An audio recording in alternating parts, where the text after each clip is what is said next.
शिवानी की शादी को 4 साल हो गए थे। उसका बेटा था अभय, जो 1 साल का था। पति विवेक और सास करुणा उसे बहुत प्यार और इज्जत देते थे और ससुर भी उसे अपनी बेटी की तरह ही रखते थे। शिवानी की एक ननंद भी थी, शुभ्रा। उनके बीच सहेलियों जैसा रिश्ता था। शुभ्रा यूं तो शिवानी से बड़ी थी, मगर उस पर ना कभी हुक्म चलाती ना रोक टोक करती। शुभ्रा की शादी 1 साल पहले हो चुकी थी। परिवार में हंसी खुशी का माहौल बना रहता था।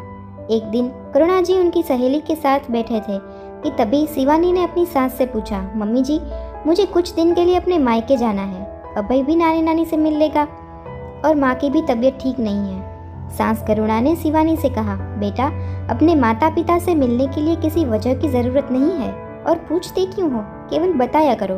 अब क्या अपने माता पिता से मिलने के लिए भी पूछना पड़ेगा? जाओ, जब माँ पहले से बेहतर महसूस करे तब तुम आ जाना। शिवानी अपने कमरे में आ गई और उसे बहुत खुशी थी कि वो माँ पापा से मिलेगी। बाहर करुणा जी की सहेली आश्चर्यचकित थी। उसने करुणा जी से कहा, अरे भाभी, इन बहुओं को इतनी छूट देना ठीक नहीं है। मुझे देखो, लगाम कस कर रखती हूँ। मजाल है जो मुझसे पूछे बिना मेरी बहू माई के फ़ोन पर बात भी कर ले। वो फ़ोन भी करती है तो मुझसे पूछ कर। और वैसे भी सोशल साइट्स पर मैंने कहीं पढ़ा था कि जिस घर की बहू अपने मायके ज़्यादा बात करती हो वो घर टूट जाता है। लड़की की माँ उसे भड़काती है।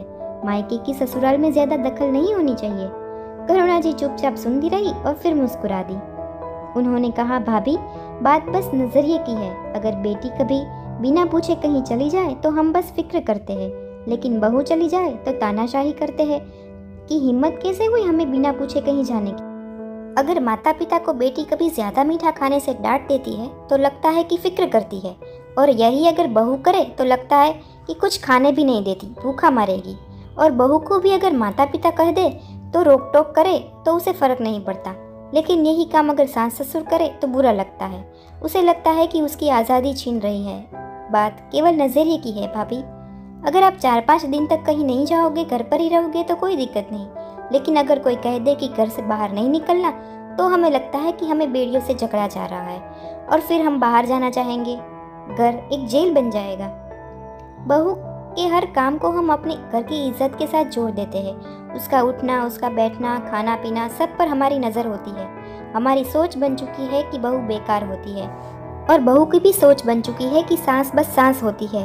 हम हर काम को पूर्वानुमान के तहत करते जा रहे हैं, और कुछ काम ये सास ससुर और माता पिता वाले भावुक मैसेज करते हैं, जिन्हें पढ़ने के बाद हम वो सोचने लगते हैं जिनका हमारी ज़िंदगी से या हमारे परिवार से कुछ लेना देना ही नहीं है। जैसे आपने भी धारणा बांध ली है कि मायके वाले घर तोड़ते हैं, लेकिन आप ये भूल गई कि आप भी मायके वाली हो।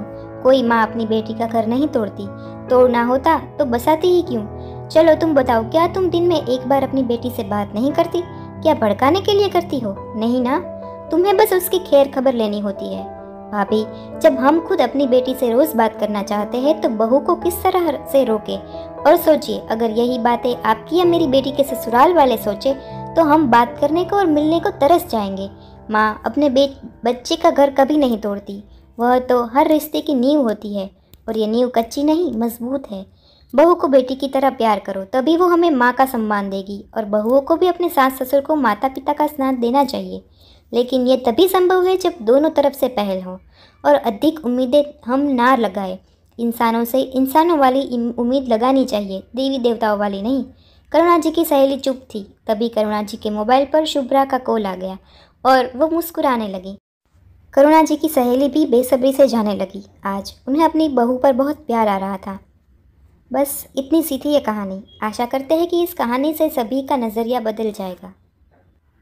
आपको कहानी कैसी लगी ये हमें कमेंट्स करके ज़रूर बताना, और चैनल को भी सब्सक्राइब कर लेना।